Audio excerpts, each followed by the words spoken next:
সুপ্রিয় দর্শক, আমন্ত্রণ জানাচ্ছি সমসাময়িক বিষয় নিয়ে আরটিভির সরাসরি আলোচনা অনুষ্ঠান মিল্ক ভিটা এই মুহূর্তে বাংলাদেশ। সঙ্গে আছি আমি রুবায়েত ফেরদৌস।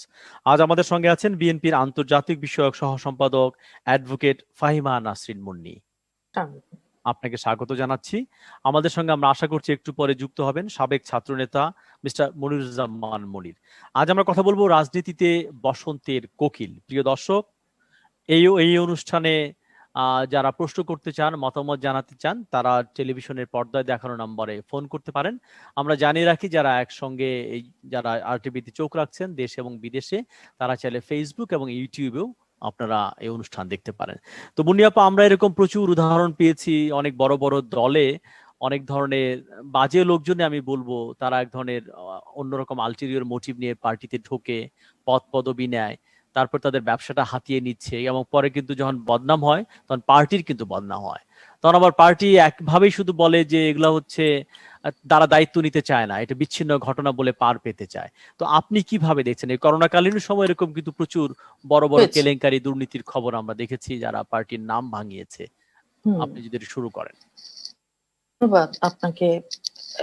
বসন্তের কোকিল, হ্যাঁ, টপিকটা বেশ ভালো।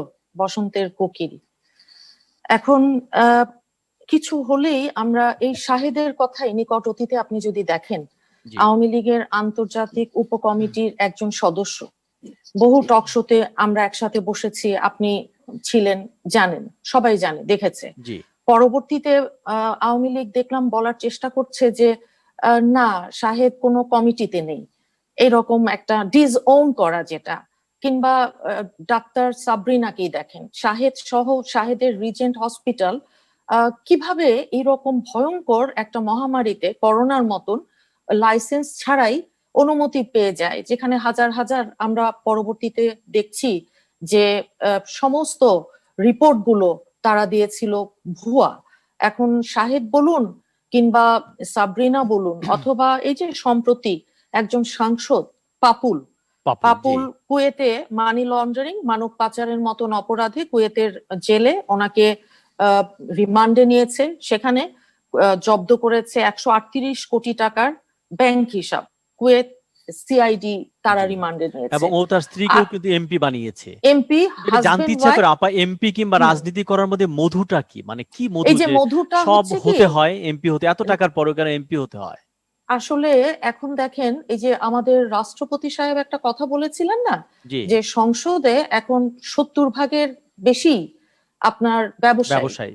এখন যারা আমলা, সরকারি চাকরি করে কিংবা বিভিন্ন শৃঙ্খলা বাহিনী, বিভিন্ন জায়গায় যারা চাকরি করে এসছে, তাদেরকে আপনি নিশ্চয়ই দেখেছেন, গত নির্বাচন, তার আগের নির্বাচন, তার আগেও চাকরিতে থেকে তারা চাকরিতে ইস্তফা দিয়ে এমপি হওয়ার টিকিট কিনতে চায়। মানে কেন, এটা জানতে চাচ্ছি, মানে মধুটা। হ্যাঁ, সেটাই না, আমি সেটাই বলছি। এখন এটা আসলে হয় কি, এখন যে পর্যায়ে চলে এসছে রাজনীতি, এখন মনে হচ্ছে যে আমাদের রাজনীতিকদের হাত থেকে রাজনীতি চলে যাচ্ছে। এটা তো সত্যি, কারণ রাজনীতি তো করতে দিচ্ছে না। আওয়ামী লীগ তো নির্বাচন ব্যবস্থাটাকেই সম্পূর্ণ আপনার ভেঙে ফেলেছে। আপনি 2009, তারপর 2014, 5ই জানুয়ারির 154 জন যে বিনা ভোটের এমপি, আমাদের বন্ধু দেশের একজন পররাষ্ট্র সচিব এসে বৈধতা দিয়ে গেলেন।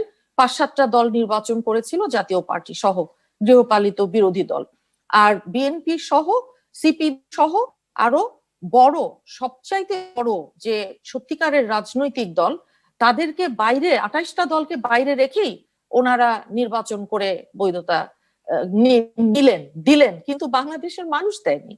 আপনি 2018 নির্বাচনটার দিকে তাকিয়ে দেখেন না, এখন মধু কিংবা বসন্তের কোকিল, আওয়ামী লীগের সাধারণ সম্পাদক সাহেব বলেছেন হাইব্রিড কাউয়া, এর আগে বঙ্গবন্ধু শেখ মুজিবুর রহমান সাহেব বলেছিলেন সবাই পায় সোনার খনি, আমি পেয়েছি চোরের খনি। তো এখন যাদের আলটেরিয়র মোটিভ নিয়ে যারা রাজনীতিতে আসে, দুরভিসন্ধি, যেটার বাংলা দুরভিসন্ধি, যে আসেই হচ্ছে কেন, আপনি সম্প্রতি দেখেন না, এই যে একেবারে আজকে আমি টিভিতে দেখলাম যে কয়েকটি আসনে নির্বাচন হওয়ার কথা, 5টি, আপনি দেখেছেন নিশ্চয়ই, সেখানে আওয়ামী লীগ তাদের 117 জন বোধহয় নমিনেশন কিনেছে। কেন? কারণ ওই যে মধু, পাপুলের মতন 138 কোটি টাকার মধু, কিংবা 10 বছরে 25টা বাড়ি, 1000 কোটি টাকার মালিক হয়েছে এমপি দেখলাম যে রতন। এই যে ফরিদপুরের এমপি মতো একটা জেলা শহর থেকে দেখলাম যে জেলা 1000 কোটি শহরে, টাকা বানিয়ে ফেলে, মানে টাকা কি মানে এত বেশি আমাদের? ফরিদপুর জেলা ছাত্রলীগের সভাপতি, জেলা ছাত্রলীগের, সে কেবল 1000 2000 কোটি কোটি টাকা। টাকা পাচার করেছে। তাহলে তার কাছে আছে কত টাকা? এটা যখন বললেন তখন থানা পর্যায়ের আওয়ামী লীগের 2 নেতা এনু আর রূপম, তাদের ভল্টে শুধু সোনা আর 5 সিন্ধুক ভর্তি টাকা, 30টা বাড়ির মালিক তারা। এখন যারা লালাল্যান্ড, ইংরেজিতে শব্দ লালাল্যান্ড, যে কেউ যে কিছু করে টাকা বানাতে পারে, লালাল্যান্ড। মানে এটা দেখেন, এই লালাল্যান্ডটা ইন্ট্রোডিউস হয় কি জনগণের সাথে আপনার যদি কোনো সম্পৃক্ততা না থাকে, কারণ জবাবদিহিতা কোথায়? এই তো প্রশ্নটা তো সেটা, যে আমি যদি, প্রধানমন্ত্রী কিন্তু বারবার পার্লামেন্টে বলছেন জিরো টলারেন্স, উনি কাউকে ছাড়বেন না, কিন্তু তৃণমূলে সেই মেসেজটা যাচ্ছে না কিংবা ট্রান্সলেট হচ্ছে না কেন? বাস্তবায়নে ঘাটতি কোথায়? আমরা তো দেখলাম জোরে সোরে একবার এনু, রূপম, একবার সম্রাট, জি কে শামীম, এই যে পাপুল সাংসদ, এমপি রতন, 10 বছরে 25টা বাড়ি ও 1000 কোটি টাকার মালিক এমপি রতন। এখন এগুলো যখন হয়, আপনার জবাবদিহিতা এটা কার কাছে? তো জনগণের কাছে। আমাদের সংবিধানে তো তাই বলা আছে, কিন্তু এখন জবাবদিহিতার তো প্রশ্নটা আসছে না। কারণ 2018 29শে ডিসেম্বরের রাতে তারা যেভাবে এই 18 কোটি মানুষের ভোটের অধিকার হরণ করে, এইভাবে অত্যন্ত অনৈতিক ভাবে তারা এসছে, যেটা বিবিসি থেকে শুরু করে আপনি নিশ্চয়ই জানেন, new York Times, Washington post এবং দ্য গার্ডিয়ান কিংবা উইলিয়াম বি মাইলাম বলেছেন ভোটের ফলাফল চুরি হয়েছে। আপনি নিশ্চয়ই জানেন, দেখেছেন, এগুলো আন্তর্জাতিক গণমাধ্যমে আসা খবর। যুক্তরাষ্ট্র বলেছে, যুক্তরাজ্য বলেছে, ইউরোপিয়ান ইউনিয়ন বলেছে। এখন দেখেন, এখন যদি এমন হয় যে যেহেতু জনগণের কাছে তাদেরকে যেতে হচ্ছে না, সেই কারণে একটা লাগামহীন দুর্নীতিটা কোন পর্যায়ে গেছে? আমরা দেখতে পাচ্ছি আমাদের সঙ্গে মনির জামান মনির যুক্ত হয়েছেন। যে মিস্টার মনির, আপনি কি শুনতে পাচ্ছেন আমাদেরকে? এখন শুনছি। যদি একটু বলেন, আমরা আজকে রাজনীতিতে বসন্তের কোকিল নিয়ে আমরা কিছুক্ষণ কথা বলেছি, আপনি যদি একটু বলেন। যে অনেক ত্যাগীরা জায়গা পাচ্ছে না, কোকিলের সবকিছু ভাগিয়ে নিচ্ছে, টাকা পয়সা পদ পদবি, কেন এটা হয় আসলে? জি, ধন্যবাদ আপনাকে এবং আপনার টেলিভিশনের সকল দর্শকদেরকে বাংলাদেশ আওয়ামী লীগের পক্ষ থেকে শুভেচ্ছা। এবং অগস্ট মাস বাঙালি জাতির সুখের মাস। 1975 সালের 15 আগস্ট বাংলা জাতির বিশুদ্ধ জাতির পিতা বঙ্গবন্ধু তার গোটা পরিবার, এবং তো 21শে আগস্ট 2004 সালে 21শে আগস্ট ঢালায় নারী নেত্রী আবির রহমান সহ আমরা 24 জনকে সেদিন হারিয়েছিলাম। মাত্রাত কামনা করে আমি আমার কথা বলা শুরু করছি। রাজনীতিতে বসন্তের কি আমি মনে করি সময় উপযোগী আলোচনা। এই কারণে জি, তো আমরা এই আলোচনা করব। মিস্টার মনিরের ভিডিও কানেকশনটি একটু প্রবলেম করছে। মুন্নি আপু আমাদের সঙ্গে আছেন, আমরা এই আলোচনা আরো বিস্তার ঘটাবো, এখান থেকে পরিত্রাণের আদৌ কোনো উপায় আছে কিনা। প্রিয় দর্শক, আপনারা দেখছেন মিল্কভিট।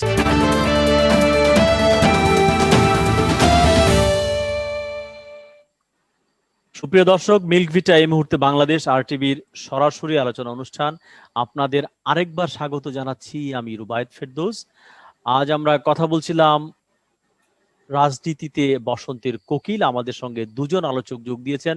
বিরতির আগে খানিকটা কথা আমরা বলেছি, বিরতির পরে আমরা ফিরে আসতে চাই। মিস্টার মনির, তখন আপনি নেটওয়ার্ক সমস্যার জন্য বলতে পারেননি, এখন যদি একটু বলা শুরু করেন তাহলে হয়তো আমরা আপনাকে শুনতে পাবো। মিস্টার মনির জামান মনির, বলুন। যে রাজনীতিতে বসন্তের কোকিল আলোচনা বা সেটা একজন রাজনৈতিক কর্মী হিসেবে আমার কাছে যথোপযুক্ত। এই কারণে আমি মনে করি বাংলাদেশের সাংবাদিক এবং গণমাধ্যম কর্মীরা যদি এই বিষয়টাকে নিয়ে অন্তত আলোচনা করেন, বিশ্লেষণ করে, তাহলেও বোধহয় একটি রাজনীতির গুণগত পরিবর্তন হবে বলে আমি বিশ্বাস করি। কারণ আপনি রাজনীতিতে যে বসন্তের কোকিল বলছেন, সেই জিনিসটা যদি আপনি ছোট করে যদি বলি, বড় আকারে কথা বলার কোনো সুযোগ বোধহয় আসছে আজকে বোধহয় মনে হচ্ছে না। কারণ আপনি দেখবেন 1975 সালের যে মাসে আমরা দাঁড়িয়ে কথা বলছি, 1975 সালের 15 আগস্ট বঙ্গবন্ধুকে হত্যার মধ্য থেকে একটি রাজনৈতিক হত্যাকাণ্ডের মধ্যে থেকে রাজনীতি এবং মুক্তিযুদ্ধকে নির্বাসনে পাঠিয়ে একটি অরাজনৈতিক এবং পাকিস্তান তন্ত্র ধারা যখন সূচিত হলো, তার মধ্যে থেকে রাজনীতিতে বসন্তের কোকিল বা রাজনীতিতে যাদের কমিটমেন্ট নাই, দেশপ্রেম নাই, যাদের দায়বদ্ধতা নেই, যাদের দেশপ্রেমের বিভিন্ন রকমের বিষয় নিয়ে যাদের সীমাবদ্ধতা ছিল, যাদের সমস্যা ছিল, সেই সমস্ত মানুষদেরকে 75 15 আগস্ট বঙ্গবন্ধু হত্যার মধ্যে থেকে বাংলাদেশের রাজনীতির পুনর্বাসনের প্রক্রিয়া শুরু হয়।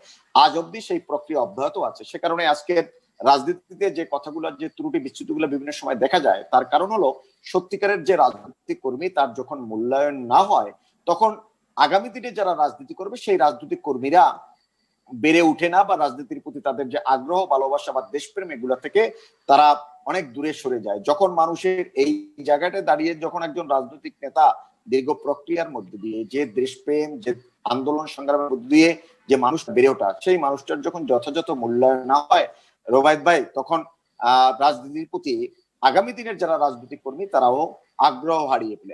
হতাশা কাজ করে, তাদের মধ্যে হতাশা কাজ করে। এক্স্যাক্টলি। এখন ঢাকা বিশ্ববিদ্যালয়ের শিক্ষক হিসাবে আপনার যখন যোগ্য জায়গায়, যেখানে আপনার যেটা আপনার ডিজার্ভ করে, যেটা আপনার প্রাপ্য, সেই জায়গাটা যখন আপনাকে ডিপ্রাইভ করে আপনার চেয়ে অযোগ্য কোনো মানুষকে যখন ওই জায়গাটা দেওয়া হবে, ঠিক যেমনি ভাবে ছাত্র ছাত্রীদের জন্য তাদের পাঠদানের ক্ষেত্রে, মানের ক্ষেত্রে যেমনি ভাবে নিম্নগামীতে দেখা যাবে, সেই জায়গাটায় সুনাগরিক বা সুছাত্র না হয়ে আগামী দিনের ভালো নাগরিক হিসেবে, ভালো ছাত্র হিসেবে তাদেরকে যেভাবে তৈরি করা যায় না, ঠিক তেমনি ভাবে ভালো রাজনৈতিক কর্মী রাজনৈতিক ময়দানে, রাজনৈতিক নেতৃত্বে যখন না থাকবে, তখন সেই জায়গাটায় দেশ পিছিয়ে যাবে এবং ভিন্নভাবে প্রবাহিত হবে। সেখানে আপনার অনেক রকমের ত্রুটি বিচ্যুতি হবে। আজকের বাস্তবতায় যখন দেখেন, আমি জানি না মুন্নী আপা কি বলেছেন, দুর্নীতির কথা বলছেন, নির্বাচন নিয়ে কথা বলেছেন, যদিও আমি ওনার কোনো সমস্ত কথা শুনতে পাইনি, তবে বিএনপি হিসেবে ওনারা এই কথাগুলোই বলার কথা।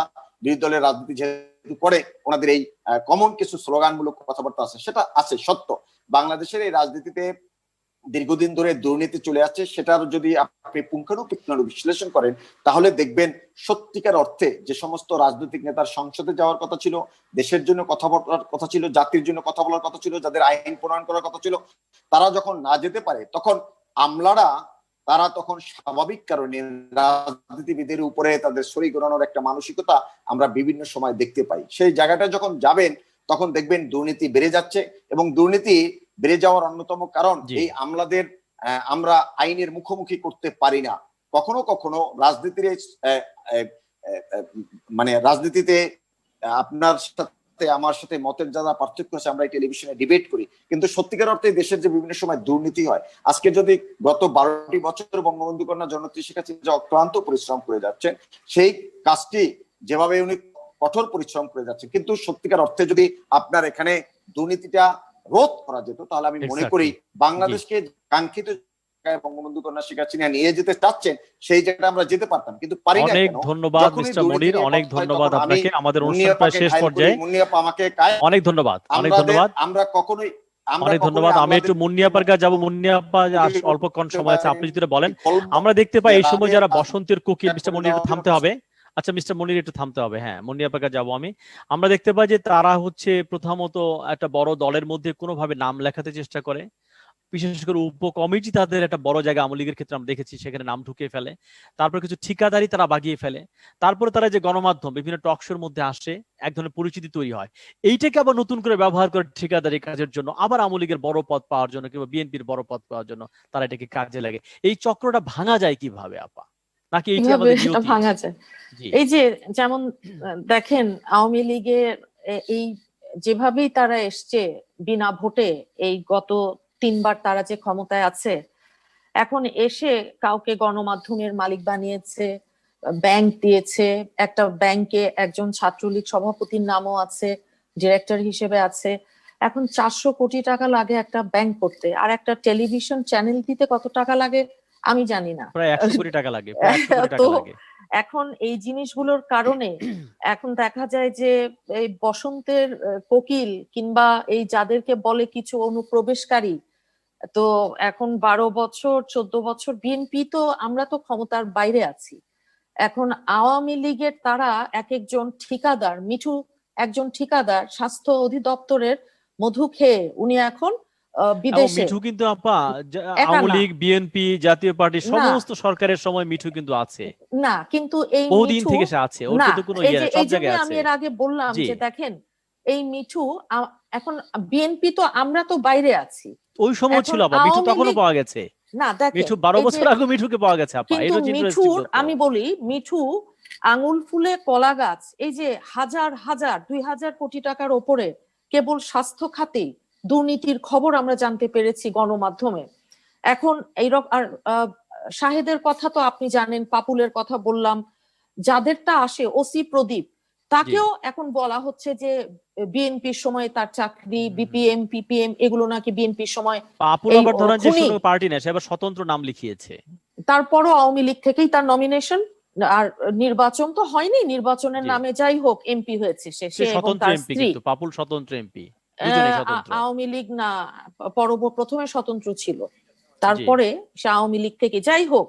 এখন দেখেন বিষয়টা হচ্ছে সেটা না, বিষয়টা হচ্ছে কি আপনি 1975-এর 15ই আগস্টে যদি যান তাহলে খন্দকার মোশতাক ওনার যে মন্ত্রিসভা 12 জন মন্ত্রী আর 11 জন প্রতিমন্ত্রী নিয়ে উনি যেটা বানিয়েছিলেন আমাদের মরহুম শেখ মুজিবুর রহমান সাহেবকে হত্যা করবার পর, তারা তো সবাই আওয়ামী লীগের ছিল, তারা তো সবাই আওয়ামী লীগের ছিল, তখন তো বিপির জন্ম হয়নি। এখন এই মন্ত্রিসভা 23 সদস্যের তারা বাকশাল কায়েম করা হয়েছিল, বাকশালে যে 4টা পত্রিকা আর কথা বলা যাবে না, সেখান থেকে বহুদলীয় গণতন্ত্রে ফিরিয়ে নিয়ে এনেছিলেন আমাদের স্বাধীনতার ঘোষক শহীদ প্রেসিডেন্ট জিয়াউর জি রহমান। আপা, একদম এখন শেষ মুহূর্তে 1 মিনিট আমি মনিরুজ্জামান দিয়ে শেষ করতে চাই। মিস্টার মনির যদি বলেন 1 মিনিটে আনমিউট করে, আপনারটা মিউট করা আছে, আপনাকে আনমিউট করতে হবে মিস্টার মনির, আপনাকে আনমিউট করতে হবে। আমি তাহলে এক একটু মিনিট, হ্যাঁ আমাকে প্লিজ। আমাকে আমাকে 1 মিনিটের মধ্যে তো হবে না, এর আগে অনেক অনেক কথা বলেছেন। তবে সর্বশেষ যে কথা বলছেন চক্র ভাঙ্গা, বিনা ভোটে নির্বাচন, বিনা ভোটের মধ্য থেকে নির্বাচনে যখন এসেছে ওনারা নির্বাচনে নির্বাচিত যখন না হতে পারে তখন অনেক রকমের অনেক কথা বলে, যেহেতু গণমানুষের রাজনীতি বিএনপি করে না, সে কারণে বিনা ভোট আর মিথ্যা এবং অসত্য তথ্যের মধ্যে দিয়ে বিএনপি জন্ম, সেটা আমার বোন মুন্নি আপা এখনো বললেন। পাপুল স্বতন্ত্র স্বতন্ত্র হিসাবেই সে নির্বাচিত হয়েছে, না আওয়ামী লীগের নয়। তবে হ্যাঁ, এই রকমের পাপুলদের আমরা আশা করি না, এই রকমের পাপুলদের রাজনীতিতে জায়গা দেওয়া কারোরই উচিত নয়। তবে মিথ্যা অসত্য তথ্যের মধ্যে থেকে না যাদের বেড়ে ওঠা 15ই আগস্ট এবং খন্দকার মোস্তাক যখন আমি বারবার বিএনপি নেতা কর্মীদের কাছে আহ্বান করি একজন খুনিকে আপনারা খুনি হিসাবে চিহ্নিত করুন, আনটিল আনলেস যখন সে খুনি তাকে খুনি হিসেবে প্রমাণিত জাতি জানে এবং কে খুনি। এবং খন্দকার মোস্তাকের এই কথাগুলো বলার সাথে সাথে জিয়াউর রহমানকে ভিন্ন খাতে প্রবাহিত করার চেষ্টা করেন। সেই জায়গাটা দেখবেন যে 15ই আগস্ট বঙ্গবন্ধু হত্যাকাণ্ডের সাথে সেনা প্রধান কে ছিলেন সেদিন, সেনা প্রধান কে ছিলেন? শফিউল্লাহ সাহেব এমপি হয়েছে আওয়ামী লীগের। এক সেকেন্ড মনে আমি আপনার কথা ভিতরে আপনার কথা মধ্যে ইন্টারাপ্ট করি নাই, সরি আপনি যদি ইন্টারাপ্ট করেন তাহলে কিন্তু হবে না। কারণ এই জিয়াউর রহমান বঙ্গবন্ধু হত্যাকাণ্ডের মাস্টার, জিয়াউর রহমান সেই ব্যক্তি, জেনারেল শফিউল্লাহ তো জিজ্ঞেস করে না president is dead, vice president, এই কথাগুলো তো উনি জিয়াউর রহমান বলেছে। স্বাভাবিক বঙ্গবন্ধু হত্যাকাণ্ডের ফ্যাক্টস এন্ড ডিটেইলস বলেন, আমেরিকান লেখক অ্যান্থনি মাসকারাসের বই যখন পড়বেন সেখানেও উঠে আসবে অ্যান্থনি মাসকারাসের বই আমার পড়া, আপনারা পড়বেন। অতএব এই দায় থেকে বিএনপি এড়িয়ে যেতে পারে না এবং বিএনপি এটাই মেনে নিতে হবে বঙ্গবন্ধুর হত্যাকাণ্ডের লেগেসি অফ ব্লাড, বঙ্গবন্ধু হত্যাকাণ্ডের সমস্ত যে ঘটনা, যে প্রেক্ষাপট, সেই প্রেক্ষাপটের সাথে জিয়াউর রহমান প্রত্যক্ষ পরোক্ষভাবে জড়িত। অনেক ধন্যবাদ। আজকে আমাদের অনুষ্ঠান এখানে শেষ। প্রিয় দর্শক, আপনাদেরকে ধন্যবাদ অনুষ্ঠানটি দেখবার জন্য। মিলভিটা এই মুহূর্তে বাংলাদেশ আমরা এখানে শেষ করছি। আগামীতে আবারও দেখা হবে। সবাই মাস্ক ব্যবহার করুন, স্বাস্থ্যবিধি মেনে চলুন, সামাজিক দূরত্ব বজায় রাখুন, ভালো থাকুন এবং নিরাপদে থাকুন।